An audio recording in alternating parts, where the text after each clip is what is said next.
कालो कालो चाहिँ हेर्नु है थोरै छ त 5 जना छ त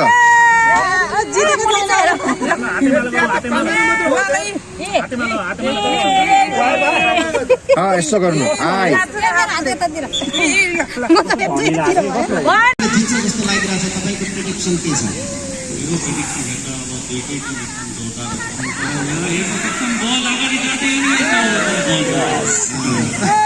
श्रेष्ठले हामीहरूको फेरि एउटा कुरा अगाडि बढिसकेको छ बल अब लाइनको बाहिर जाँदै बल अगाडि बढ्दै अब मलाई लाग्छ गेम एकदम इन्ट्रेस्टिङ हुनेवाला छ बल अगाडि बढ्दैछ फरवर्ड अलिकति विक भयो जस्तो लाग्छ अलिकति डिफेन्स पनि विक छ देखिनेछ यहाँनिर ललिता चौधरीको ललिता लाभको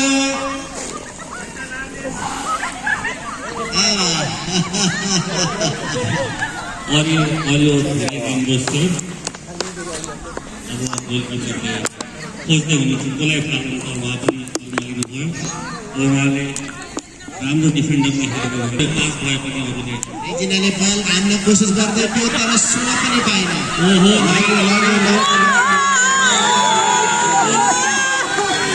अंकिता मगरले पहिलो गोल प्रहार गरेकी छिन्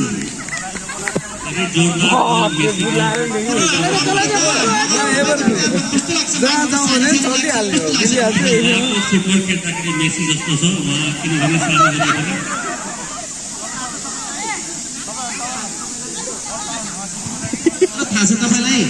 अंकिता मगर छ नि हेर्दाखेरि तपाईँ नपत्ताइदो लाग्छ नाम चाहिँ मगर काम चाहिँ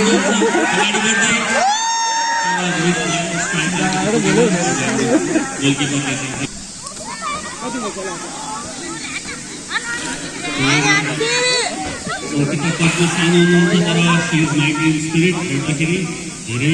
जोसिलो हुनुहुन्छ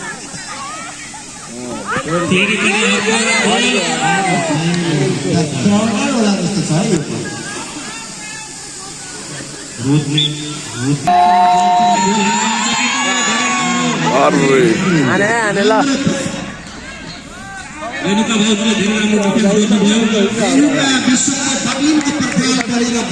बल सेक्न सकेको छ र जिउ पनि बर्लिनको पर्खाल हुँदैछ फाइनलसम्म मलाई रेणुका भाउजूको डिफेन्समा त ब्रुनो आल्स पोर्चुगलको मलाई याद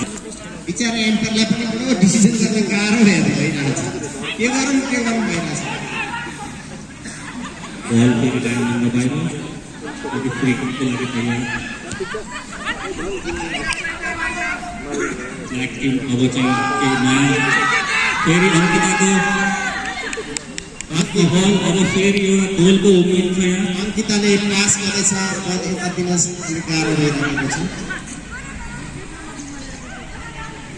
राम्रो प्रयास मजा आउँदैछ गोले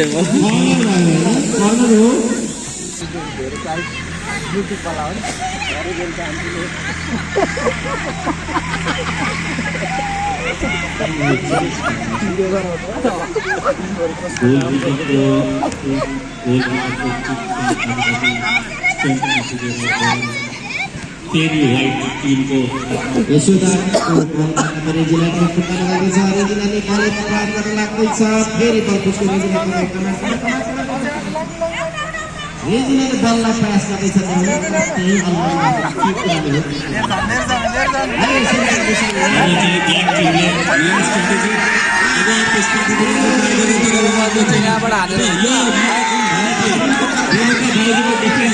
रेणुका भाउजूको डिफेन्स पोर्चुगलको डिफेन्डरको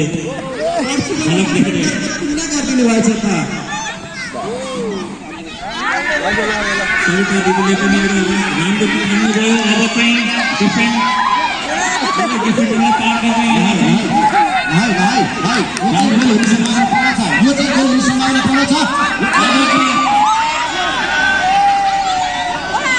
राम्रो गेम हो गई यहाँ बल पोजिसनमा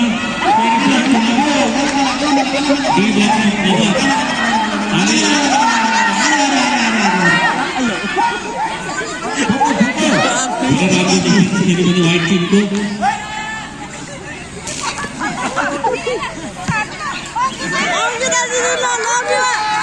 फेरि अन्तिम गोलको लागि हामीलाई मलाई लाग्छ अब चाहिँ सेकेन्ड गोल हुन्छ खेल